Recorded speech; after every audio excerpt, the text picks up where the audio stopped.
તમારું કાર્ય ઋષિથી બિલકુલ ઉતરતું નથી. તમે આર્ષ દ્રષ્ટા છો, તમે દીર્ઘ દ્રષ્ટા છો.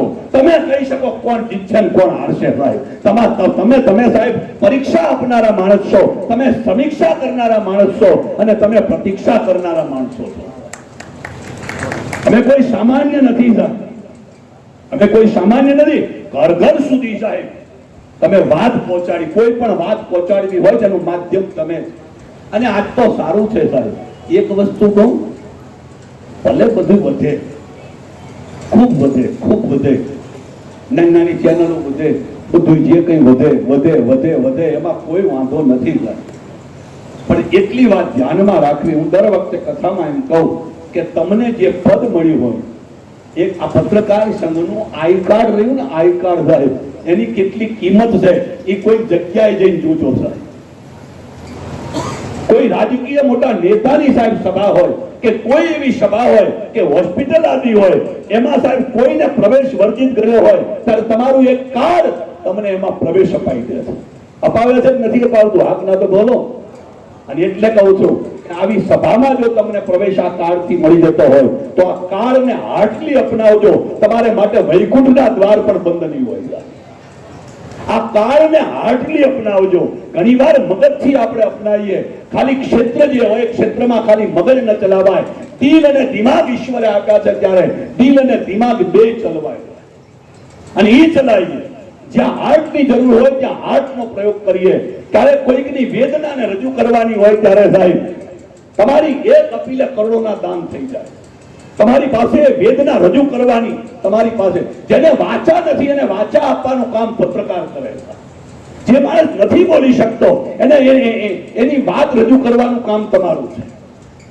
એટલે તમે તો કેટલું મોટું કામ કરી રહ્યા છો. એટલે આજના અવસરે તમને જેટલા નમન કરું એટલા ઓછા. પણ હું દર કથામાં પણ કહું, અમારા કથાકારોને કહું છું, આપણને મળેલું પદ સાહેબ, એ પદનું ગૌરવ આપણે જાળવવું પડે, બીજા નહીં જાળવે. અને જ્યારે તમને મળેલા પદનો તમે આદર કરો ત્યારે દુનિયા તમારો આદર કરે. દુનિયા તમારો આદર કરે. એક સાસુ સાહેબ એને મળેલા પદને બરાબર નિભાવે તો વહુ એનો આદર કર્યા વગર મૂકે નહીં. એમ આપણે પણ સાહેબ આપણને મળેલા પદનો આદર વધે, ગૌરવ સાથે જીવીએ અને એ પદનું ગૌરવ રાખીએ. આપણે હાવ નીચે ના ઉતરી જવાય. હાવ કઈ જતું રહે. હું ઘણી વાર બાપુ એમ કહું કે કથા બદ્રિકાશ્રમથી નીચે નડું ભાઈ આવે. બદ્રિકાશ્રમથી શંકાદિકો કથાને હરિદ્વાર લાયા એટલે નીચે જાય ને, એ નીચે લાવવાનો હેતુ એવો હતો કે નાનામાં નાનો માણા પણ આ કથામાં આવે, કથાનો લાભ લે. આ નીચે ઉતરવાની આ વ્યાખ્યા. પણ પછી નીચે આવેલી કથાને હાવ જો વક્તા નીચે ઉતારી દે તો વાત પૂરી. એમ તમે સાહેબ આ તમારા પત્રકારત્વમાં નાની નાની ચેનલ ને આ બધું આપણે એનો હેતુ એવો છે કે જે ક્ષેત્રમાં મોટા ન પહોંચી શકતા હોય ત્યાં નાના પણ પહોંચી જાય અને એ વાતને બરાબર રજૂ કરી દે. મારે આખો તાલુકો જે છે એ તાલુકામાં પત્રકારોને નમન કરવા પડે. એ નાની નાની બાબતને સાહેબ, એ સંદેશ ન્યૂઝ હોય, એ જીટીવી હોય, બધા જ નાના નાના જે કંઈ છે, ગુજરાત સમાચાર હોય, આ બધા જ સાહેબ હું પત્રકારોને હું મળું છું, પ્રાઇવેટ પણ મળ્યો છું. પણ મને તો એવું લાગ્યું છે કે અમારા વિસ્તારના પત્રકારો સારગ્રાહી છે, સારગ્રાહી દેખાયા છે. સારને લઈ લે છે ને એને રજૂ કરે છે. હું આ થોડા દિવસ પહેલા જયારે મીડિયા ઉપર જે આવતું તો એમાં દુઃખ થયું. એવું થયું ઘણી વાર આશુતોષભાઈ ઘણા સમાચારને પ્રકાશિત કરવા જોઈએ પણ વારંવાર એને પ્રવાહિત ના કરવા જોઈએ.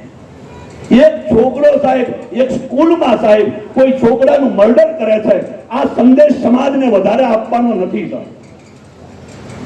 12 માણસ ઉપર એની અસર થાય છે. એ બની ગઈ છે ઘટના, બરાબર છે. પત્રકારોનું કામ સાહેબ ઘટના પ્રધાન તો હોવું જ જોઈએ, ઇતિહાસને રજૂ કરવાનું હોવું જોઈએ, પણ એને સાથે સાથે એ ધ્યાનમાં રાખવું જોઈએ કે તમારે પુરાણની વાત પણ લેવી જોઈએ. એવી ઘટનાઓ રજૂ કરો જેમાંથી કંઈક શિક્ષા પ્રાપ્ત થાય. આ વારંવાર રજૂ કરો, માનસ ઉપર ટીવી ખોલો છોકરાને મારી નાખ્યો અને આ જે આવે વેદનાનો વિષય છે. પણ આપણે નથી ઈચ્છતા કે સમાજ આવો બને. એટલે એની સામે પ્રોટેક્ટ શું કરી શકાય, કેવી શિક્ષણ પદ્ધતિ કરવી જોઈએ, શું કરવું જોઈએ એનું ચિંતન રજૂ થાય. ઘણી વાર તો ડિબેટ થાય છે ને એમાં કશું હોતું જ નથી અને એ ડિબેટો ઘણી વાર જોવાને કારણે સમય વ્યર્થ જાય છે. હવે જેના હાથમાં એક તસલું ભાર સત્તા નથી એ માણસ કઈ બોલે એનાથી શું કરવાનું છે? એનાથી શું ફેર પડે? સમય વ્યતીત કરવાની વાત ન કરો. સમય બહુ મૂલ્યવાન છે અને તમે સમયના સાહેબ સાવધાન માણસો છો. એટલે તમારી સજગતા એ સમાજની સજગતા છે. તમારી સાવધાની એ સમાજની બધી દુર્ઘટનાને ટાળી દેશે. તમે જેટલા સાવધાન હશો એટલી દુર્ઘટના ટળી જવાની છે. એટલે આજ આ પ્રસંગે આવવાનો અવસર મળ્યો છે. આપ સૌને નમન કરવાનો અવસર મળ્યો છે. મેં પહેલા જ કીધું કે તમે સરસ્વતીના ઉપાસકો છો સર. તમે સારસ્વતો છો. તમારી પાસે કલમની જે તાકાત છે એ કટારથી સહેજ પણ ઓછી નથી. એક કવિ સાહેબ કવિતા લખી નાખ્યા આશુતોષભાઈ. એ કવિતા તુલસીની એક કવિતા એ સાહેબ આ જગતને કેટલું આપી દીધું છે. આ કલમની તાકાત છે. એટલે ફરી પત્રકારોની વચ્ચે આવવાનું મને મળે અને બહુ ધ્યાનમાં રાખજો. પત્રકાર, કલાકાર, ભરતભાઈ, પત્રકાર, કલાકાર, કથાકાર આ બધાની જવાબદારી વધારે. પાછળ કાર આયા ને બધા કાર એની જવાબદારી વધારે. અને પત્રકાર, કલાકાર, કથાકાર આ બધા સાધુ વિચારમાં જીવે એ જરૂરી. તમારું જીવન સાધુ હોવું જોઈએ. સાધુ એટલે કોઈ જાતિની વાત નથી કરતો, પણ તમારો વિચાર સાધુ હોવો જોઈએ. તમારું વર્તન સાધુનું હોવું જોઈએ સાહેબ. તમારું કર્તૃત્વ, વક્તૃત્વ બધું સાધુપણામાં હોવું જોઈએ. અને સાધુ શું કરે? સાધુ હંમેશા સાહેબ સાચું જોવે. સારું ખાલી નહીં, એ સાચું જોવે. તમારી પાસે કોઈ પણ સમાચાર આવે તો એ સમાચાર આજકાલ જે ચાલે છે ફોરવર્ડ ના કરવાના હોય. આશુતોષભાઈ તો એમાં છે ને ખબર, સેન્સર બોર્ડ છે. બધે સેન્સર બોર્ડ છે ને નથી? હા, તો તમે જયારે છાપો ત્યારે કટિંગ કરવા હું લખીને આપું ને કે મારા પ્રસંગ હતો, શર્માજી આટલું કાનું છાપે, હાક ના બોલો, બોલો ને ભાઈ આશુતોષભાઈ. તમે એમાંથી કટિંગ કરીને છાપો ને એટલે તમે સૂત્રાત્મક વાત એમાં મૂકો ને, સૂત્રાત્મક વાત મૂકો ને તો મારે તમને એ કહેવું છે, સારી વાતને સૂત્રાત્મક રજૂ કરો છો એમ. ક્યાંક ખોટી વાત હોય એને રજૂ કરો પણ સૂત્રાત્મક રીતે રજૂ કરી દો કે એને ખૂણામાં સ્થાન ના અપાય. આપણે લખીએ શ્રીમદ ભાગવત કથા બાલકનાથ બાપુના ત્યાં આ મહિનો સાહેબ અહીંયા આગળ આ કથા વાર્તા ચાલી, એને તમે જોજો ખૂણામાં આપો. સમજાજી બરાબર છે ને? એને ક્યાં હોય છે? ખૂણામાં. જો વાંચે તો વાંચે ને કે જાય કંકરા વગર.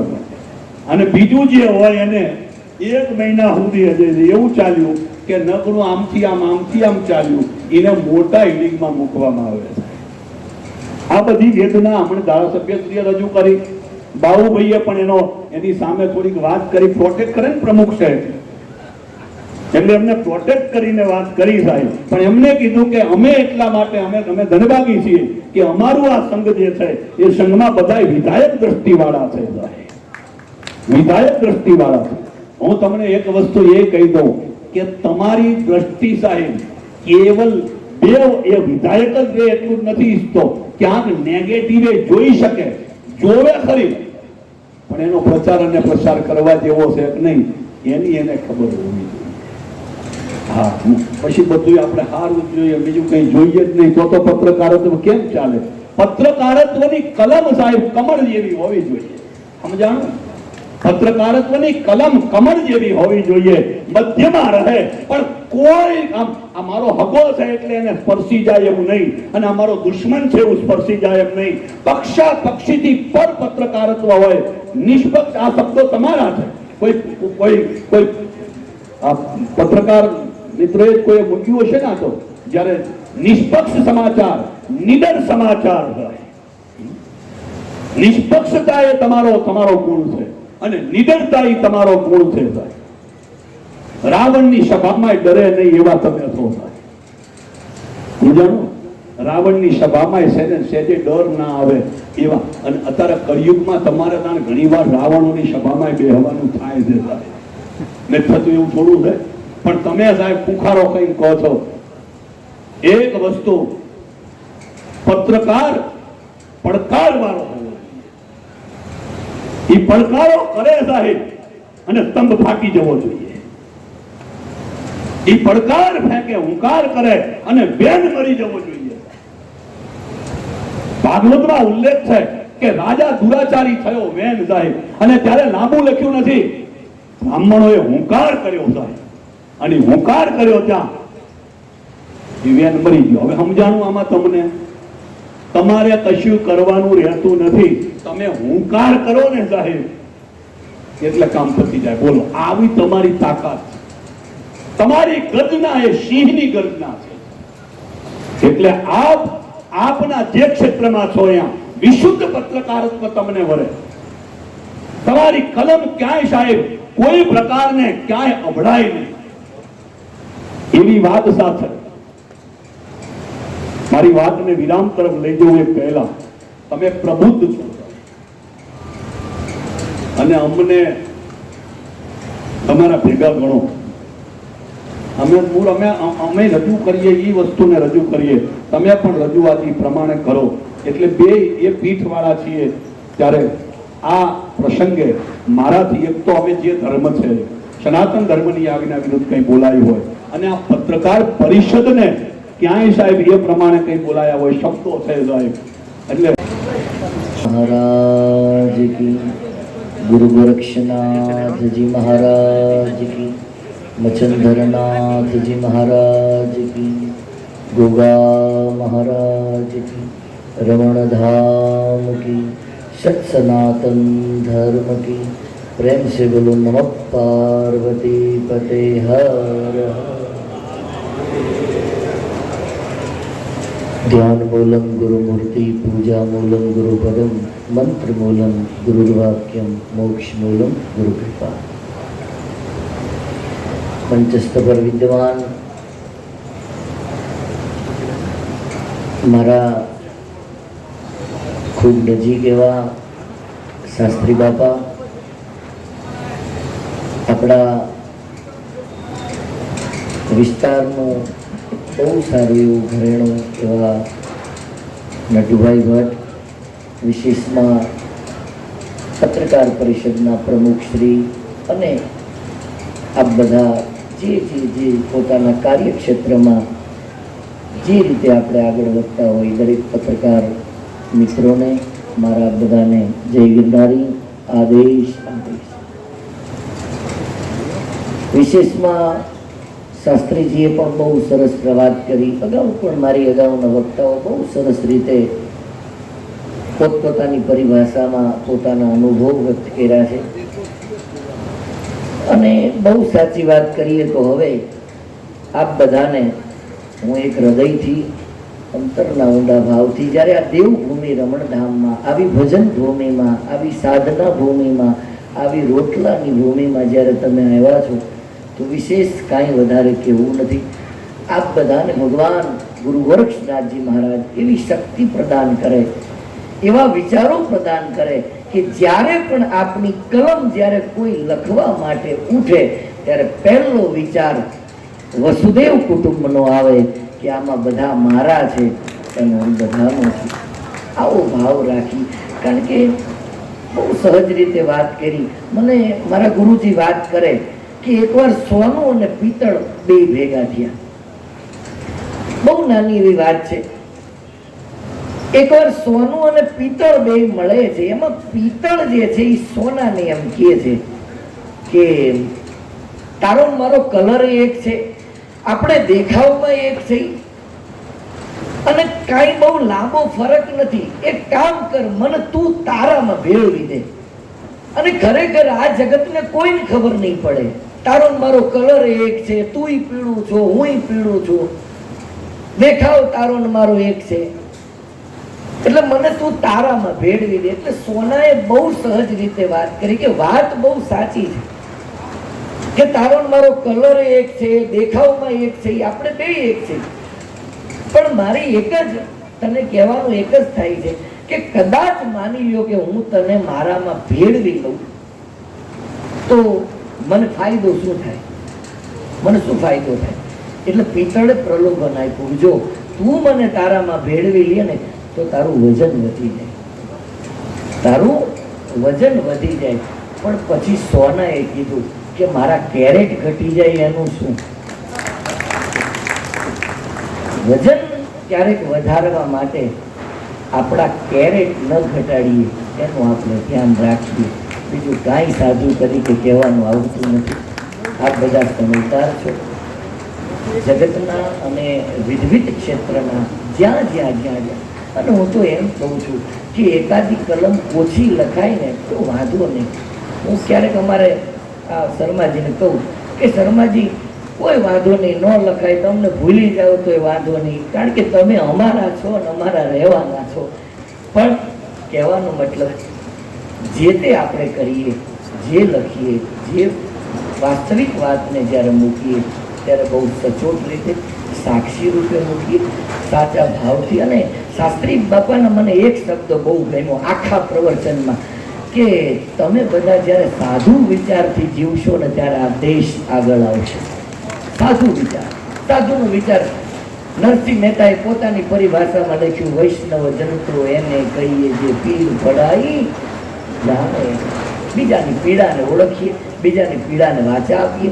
એટલે વિશેષમાં આ બધા જ પત્રકાર મિત્રોને આ બધાને ખૂબ ખૂબ ભાવથી અમારા આશીર્વાદ છે અને તમે સુખી રાખે, ભગવાન તમને રાજી રાખે એવી શુભકામના સાથે યોગી બાલકનાથજીના આ બધાને જય ગિરનારી. આદેશ આદેશ.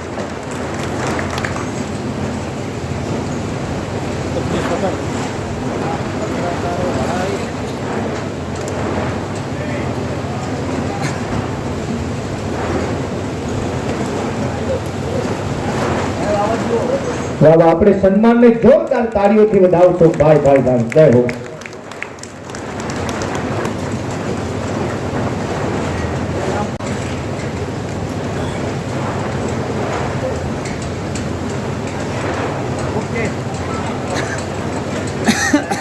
ज्ञानं प्रथमं पुरस्ताद्दिशे मदः सुरुचो वेन आवः सर्वज्ञा उपमा अस्य विष्टाः शतसजो निमशतस्य विवः हरिः ॐ भद्रं कर्णेभिः शृणुयाम देवा भद्रं पश्येम क्षभिर्दरिद्राः तिरैरङ्गैर्दुष्टवाग्मुषस्तनूभिर्व्यसे महिदेव हिरञ्जरायुः. ओम विश्वानि देवाधावे तप्तोरेता लेपानाशोवा जनभरनंदन आशोवा. बोलो श्री गोरक्षनाथ भगवान की जय.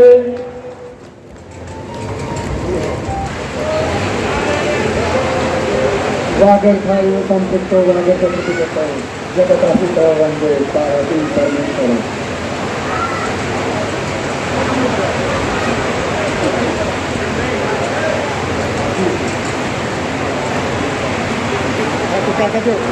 પૂજ્ય યોગી બાપુ, શાસ્ત્રીજી અને અમારા ગુજરાત પત્રકાર સંઘના હોદ્દેદારો તથા સામે વિરાજેલા આપ સૌ. પત્રકારત્વ વિશે અત્યાર સુધીમાં એટલી બધી સારી વાતો થઈ છે એટલે મારે આમ તો ખાસ કંઈ કહેવાનું નથી. પણ આ મંચ ઉપર જ્યારે આપણને વિશેષ રીતે યાદ કરવામાં આવ્યા હોય, શાસ્ત્રીજીએ મને આજે એક નવું નામ આપ્યું છે, આશુતોષ પંડ્યા. એ હું કબૂલ રાખું છું. આમ તો મારું આ દેહનું જે નામ છે, આ શરીરનું જે નામ છે પરીક્ષિત જોશી છે, પણ ભાગવતનું એક પાત્ર છું, કળિયુગનું એક પાત્ર છું. પત્રકારત્વ સાથે સંકળાયેલો છું અને પત્રકારત્વ ભણું છું અને ભણાવું છું. મારે જે વાત કરવી છે એ જરા જુદી છે. ગુજરાત પત્રકાર સંઘ એના નામમાં જ સંઘ છે અને આપણે જાણીએ છીએ કે કળિયુગની અંદર જે શક્તિ છે એ સંઘ શક્તિ છે. સંગઠન એ સામાજિક હોય, રાજકીય હોય કે કોઈ પણ પ્રકારનું જ્ઞાતિનું હોય, સંગઠન વગર કોઈ પણ વ્યક્તિ કે જૂથ કે સમૂહ આગળ વધી શકતો નથી. અત્યારે જ્યાં વરસાદ પડી રહ્યો છે ને એ પણ ઘણા બધા પાણીના બિંદુઓનું એક સંગઠન છે. આપણને એ વરસાદ સ્વરૂપે દેખાય છે. મારો કહેવાનો ભાવાર્થ એ છે કે જે સારી અને નબળી વાતોની આપણે ચર્ચાઓ કરી, પણ આજે આપણે જે સમયમાં જીવીએ છીએ એ આર્ટિફિશિયલ ઇન્ટેલિજન્સનો જમાનો છે. ચેનલો જાતે શરૂ થઈ છે, લોકો એક જે માઇકને પકડ્યું છે એવું પકડીને નીકળી પડે છે અને પત્રકાર થઈ જાય છે. પોતાની યુટ્યુબ ચેનલ શરૂ કરે છે કારણ કે એ ફ્રી ઓફ કોસ્ટ છે અને એમાં જો તમારા અમુક ઇન્સર્શન થાય, અમુક સબસ્ક્રાઈબર થાય તો પૈસા મળે એવો એક લોભ પણ છે. એવું અખબારોનું પણ છે. પણ મને અહીંયા એક પ્રસંગ યાદ આવે છે ગાંધીજીનો અને પાંડુરંગ વળામેનો, જેને આપણે રંગવધુ તરીકે ઓળખીએ છીએ. એક બસમાં, એક એસટી બસમાં એ બંને ભેગા થઈ ગયા. એટલે ગાંધીજીએ પૂછ્યું, અને વળામે એ વખતે નવજીવનમાં કામ કરતા હતા, જે પછીથી રંગવધુજી કહેવાય અને નારેશ્વરમાં એમનો આશ્રમ છે. એટલે એમણે કીધું ક્યાંથી આવો છો? એટલે એમણે કીધું કે ડાકોર જઈને આવ્યો. એટલે ગાંધી બાપુ છે એ બહુ હાજી ગાંધીજી છે બહુ સામાજિક વ્યક્તિ છે. એટલે એમણે કીધું કે ડાકોરમાં ગંદકી બહુ નહીં. એટલે તમે જુઓ કે એક સામાન્ય વ્યક્તિ આધ્યાત્મિક પ્રગતિ કરીને સંત બની શકે છે આપણા સમાજમાં, એની દ્રષ્ટિ જુઓ. મારે એ જણાવવું છે તમને, રંગવધુજી એ વખતે પાંડુરંગ વળામેના નામે ઓળખાતા, એમણે જવાબ આપ્યો કે બાપુ, હું તો દ્વારકાધીશના રણછોડરાયના દર્શન કરવામાં હતો એટલે ગંદકી દેખાઈ નથી. તો આ જે સંદેશો છે એ પત્રકારો માટે પણ છે, દરેક વ્યવસાયિક માટે છે. આપણે પાણીમાંથી પોરા કાઢવા હોય ને તો એ બહુ જ ઈઝી વસ્તુ છે. કોઈના લખાણમાંથી એક ફકરો જે લખ્યો છે શાસ્ત્રીજી મહારાજ, કે એક ફકરો કે એક પાનું લખીએ એમાંથી ભૂલ કાઢવી એ શર્માજી જેવા વ્યવસાયી માટે બહુ જ ઈઝી છે. આપણે પણ કાઢી શકીએ છીએ, પણ એ જ ફકરો કે એક પાનું લખવાનું થાય તો આપણામાંથી ઘણા બધા અત્યારે પત્તું પોસ્ટકાર્ડ લખી શકતા નથી, ઇંગ્લેન્ડ લખી શકતા નથી, કેમ? વોટ્સએપ ચેટ કરીએ છીએ. એટલે આપણે આપણી શક્તિ જે છે એને સુસુપ્ત કરી દીધી છે. વિજ્ઞાનનો ડાર્વિનનો જે ઉત્ક્રાંતિવાદ છે એવું કહે છે કે એક સમયે સાપને પણ હાથ પગ હતા, પણ એના દરમાં જવાના લીધે ઘસાતા ગયા અને અદૃશ્ય થઈ ગયા. એ એવું કહે છે કે એક જમાનામાં જીરાફ એની ડોક હતી, પણ નીચે પાંદડા ખવાતા ગયા, ઉપરના પાંદડા સુધી પહોંચવાનો સતત પ્રયત્ન કર્યો, એટલે જીરાફની ડોક આટલી લાંબી થઈ. આ ઉત્ક્રાંતિની થિયરીઓ છે, પણ આપણે એમાંથી સારથ લઈએ. હું જે આર્ટિફિશિયલ ઇન્ટેલિજન્સની વાત કરતો હતો કે અત્યારે ઘણા સમાચારો ખોટા હોય છે. આપણા ધારાસભ્યશ્રીએ કીધું કે છાપામાં આવી જાય કે હું ગુજરી ગયો છું તો માનવું નહીં. પણ મજાની વસ્તુ એ છે હવે કે સમાચારો કોઈ પણ હોય ને, તમારી પાસે હવે એવું એક સાધન છે મોબાઈલ, એમાં તમને ફેક્ટ ચેક કરી આપે છે.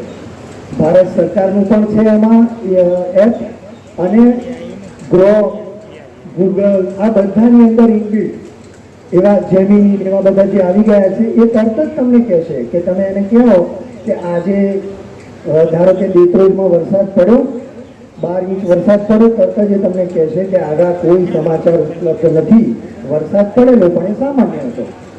તો આ ફેક્ટ ચેક કેમ શરૂ થયું? આપણે ખોટું લખતા થયા, બોલતા થયા. એટલે આર્ટિફિશિયલ ઇન્ટેલિજન્સની વાત નીકળી છે એટલે એક વાત મારે કહેવી જોઈએ. પત્રકારત્વમાં એનો ઘણો બધો ઉપયોગ થઈ રહ્યો છે. ઘણા સમાચારો, ઘણી પૂર્તિઓ, ગુજરાત સમાચાર એક પ્રયત્ન કરેલો, આખી પૂર્તિ એમાં કાઢેલી અને વાચકોને પણ આનંદ આવેલો. અત્યારે તમે જુઓ ઘણા બધા સમાચારો, ઘણા બધા વિડીયો, ખાસ કરીને જેને આપણે શોર્ટ્સ કહીએ છીએ અથવા રીલ્સ કહીએ છીએ, એ આર્ટિફિશિયલ બને છે. પણ એનો સદુપયોગ શું થઈ શકે? એનો સદુપયોગ એવું થઈ શકે, આપણે શાસ્ત્રીજી બેઠા છે એટલે ફરીથી એમનો રેફરન્સ આપું. આપણે જે લખીએ છીએ એના વિશે એવું કહેવાય છે કે બધું વેદવ્યાસનું ઉચ્ચિષ્ટ છે. મહામુનિ વ્યાસજીએ જે લખ્યું છે, વેદવ્યાસજીએ, એની બહાર કશું જ નથી. એટલે જ આપણા ત્યાં પ્રચલિત છે કે જે મહાભારતમાં છે એ જ બધે છે, જે મહાભારતમાં નથી એ કશે નથી. આર્ટિફિશિયલ ઇન્ટેલિજન્સ એ વેદકાલીન જે વેદવ્યાસકાલીન જે મહાભારત છે એનું આધુનિક સ્વરૂપ છે. કઈ રીતે? તમારા વિશે તમે જે માહિતી મેળવવા માંગો છો એ જો વિશ્વમાં કશે ઉપલબ્ધ નથી તો આર્ટિફિશિયલ ઇન્ટેલિજન્સમાં મળતી નથી. તમારી એવી કોઈ વાત જે તમે સોશિયલ મીડિયામાં શેર નથી કરી, કશે એડ નથી કરી, એ માંગી જોજો, એ નહીં આપે, તમને તરત જ માફી માગશે. એ કહેશે કે હું તમારો પ્રશ્ન સમજી શકતી નથી. તો કહેવાનો ભાવાર્થ એ છે કે આપણે જે મોકલીએ છીએ એ વિશ્વમાં સ્વીકારાય છે. આપણું વાતાવરણ આપણે જ સર્જીએ છીએ. પત્રકારત્વ સાથે તમે બધા સંકળાયેલા છો, સક્રિય રીતે સંકળાયેલા છો, એટલે મારે પત્રકારત્વ વિશે જાજુ કશું કહેવાનું નથી. હું પત્રકારત્વનો વિદ્યાર્થી છું. લગભગ 27 વર્ષથી પત્રકારત્વ ભણાવું છું. અત્યારે હું વિદ્યાવાચસ્પતિ કક્ષાનો અભ્યાસ પણ કરી રહ્યો છું પત્રકારત્વમાં. પણ તેમ છતાં મને એવું લાગે છે કે હજુ હું વિદ્યાર્થી જ છું. પત્રકારત્વનું ઊંડાણ એટલું છે.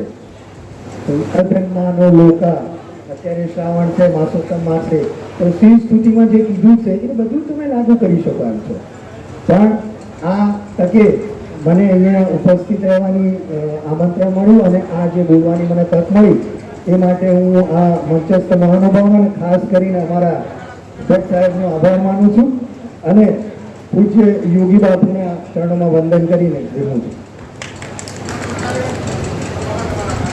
આ મંદિર છે, પરિસર ઉપર આપણે બેઠા છીએ એટલે કોઈ બૂટ ચંપલ પહેરે હોય તો મહેરબાની કરી બહાર કાઢી નાખજો. હા, કારણ કે આ મંદિરના ઓટલા ઉપર તમે બેઠા